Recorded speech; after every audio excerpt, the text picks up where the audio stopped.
Hello' everyone, বৰ্ণালী সৰু পাকঘৰলৈ আজি বনাবলৈ লৈছোঁ নৰসিংহৰ পাতৰ জোল। এয়া চাওক, মই ইয়াতে কেইখনমান নৰসিংহৰ পাত ছিঙি আনিছোঁ। তো ফ্ৰেণ্ডছ, মই আজি নৰসিংহৰ পাতৰ জোল শিঙি মাছ আৰু টেঙেৰা মাছৰে বনাম। এয়া চাওক, মই ইয়াতে শিঙি মাছ আৰু টেঙেৰা মাছখিনি ধুই পখালি লৈ আহিছোঁ। আৰু মই নৰসিংহৰ পাতখিনি বেছি ধুই পখালি লৈ আহিলোঁ। এয়া চাওক, আৰু এতিয়া মই নৰসিংহৰ পাতখিনি মিক্সিত পেষ্ট কৰি ল'ম। আৰু নৰসিংহৰ পাতখিনিৰ লগতে মই ইয়াতে লৈ লৈছোঁ কেইটামান কেঁচা জলকীয়া, এটা ডাঙৰ চাইজৰ পিঁয়াজ, এক টুকুৰ আদা, দুটা নহৰু বাকলি গুচাই লৈছোঁ আৰু কেইটামান গোলমৰিচ। আৰু এতিয়া মই এইখিনি মিক্সিত পেষ্ট কৰি ল'ম। মই এতিয়া কেৰাহী গৰম দি দিলোঁ। মোৰ কেৰাহী গৰম হৈ গৈছে। এতিয়া মই এড কৰিছোঁ সৰিয়হ তেল। মই প্ৰথমতে মাছখিনি ফ্ৰাই কৰি লওঁ। মই মাছখিনি নিমখ হালধি সানি লৈছোঁ।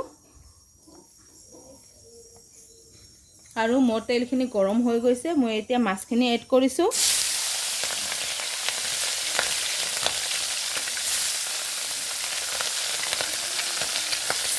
মই একেবাৰে গোটেই মাছখিনি এড কৰিলোঁ।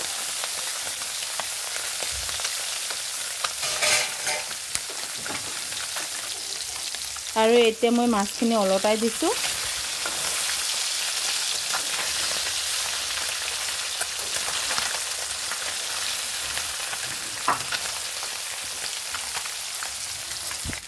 আৰু মোৰ মাছখিনি ফ্ৰাই কৰা হৈ গৈছে। মই মাছখিনি এতিয়া নমাই ল'ম।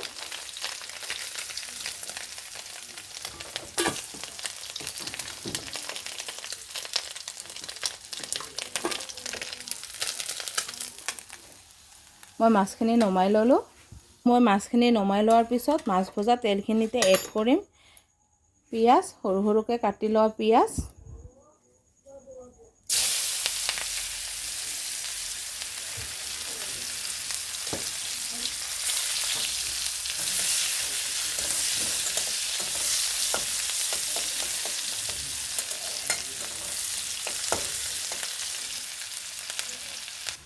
আধা চামুচতকৈও কম এড কৰিছোঁ ক'লা জিৰা।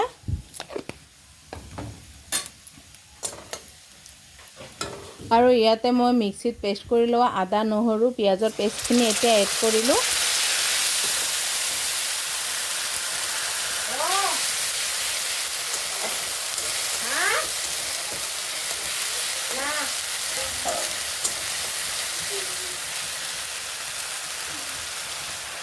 মই দুফালকৈ থোৱা 3টা কেঁচা জলকীয়া এড কৰিলোঁ।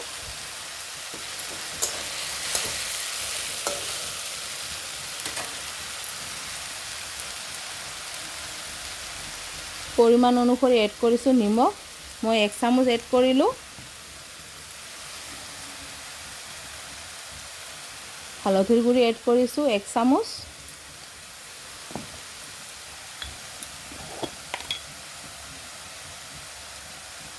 জিৰাৰ গুড়ি এড কৰিছোঁ আধা চামুচ। শুকান জলকীয়াৰ গুড়ি এড কৰিছোঁ আধা চামুচ। আৰু এতিয়া মই মছলাখিনি অলপ সময় ফ্ৰাই কৰি ল'ম।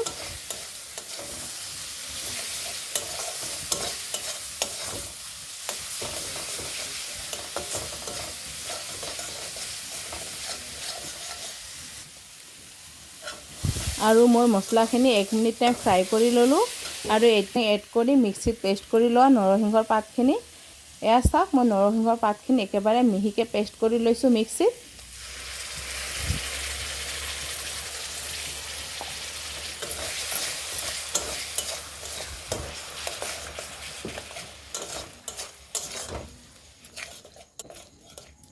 আৰু এতিয়া নৰসিংহৰ পাতখিনি মই মছলাখিনিৰ সৈতে 2 পৰা 3 মিনিট টাইম ফ্ৰাই কৰি ল'ম।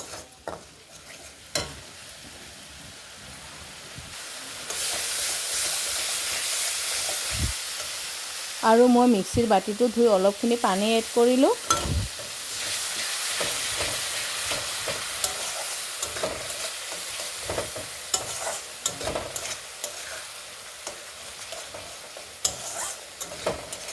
শিঙি মাছ আৰু টেঙেৰা মাছৰ সৈতে নৰসিংহৰ পাতৰ জোল খাবলৈ বহুত টেষ্টি হয়।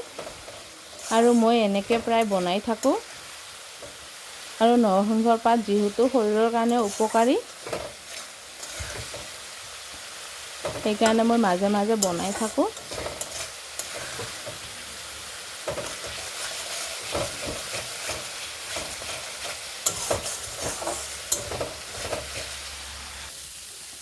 আৰু মছলাখিনিৰ সৈতে মই নৰসিংহ পাতখিনি 2ৰ পৰা 3 মিনিট টাইম ফ্ৰাই কৰি ল'লোঁ। এতিয়া মই এড কৰিছোঁ পানী।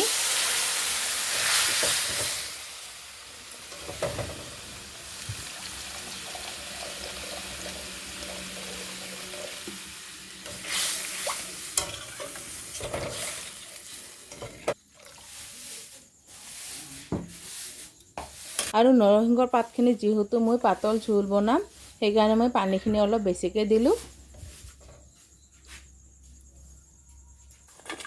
আৰু ফ্ৰাই কৰি থোৱা শিঙি আৰু টেঙেৰা মাছখিনি মই এতিয়া এড কৰিলোঁ। আৰু এতিয়া চব্জিখিনি মই 2ৰ পৰা 3 মিনিট টাইম জাল কৰি ল'ম। আৰু মোৰ চব্জিখিনি উতলিছে, এয়া চাওঁ। আৰু মই চব্জিখিনি 2ৰ পৰা 3 মিনিট টাইম জাল কৰি ল'লোঁ। আৰু হৈ গ'ল মোৰ নৰসিংহৰ পাতৰ জোল শিঙি আৰু টেঙেনা মাছৰ সৈতে। আৰু এতিয়া মই গেছটো বন্ধ কৰি দিছোঁ। তো ফ্ৰেণ্ডছ, মোৰ এই ৰেচিপিটো আপোনালোকে ঘৰত বনাই খাই টেষ্ট কৰি চাব, খাবলৈ বহুত টেষ্টি হয়। আৰু আজি মোৰ ভিডিঅ'টো ভাল লাগিলে লাইক কৰিব, কমেণ্ট কৰিব, আৰু পিছলৈ মোৰ ভিডিঅ' চাবৰ কাৰণে মোৰ চেনেলটো ছাবস্ক্ৰাইব কৰিব। ধন্যবাদ।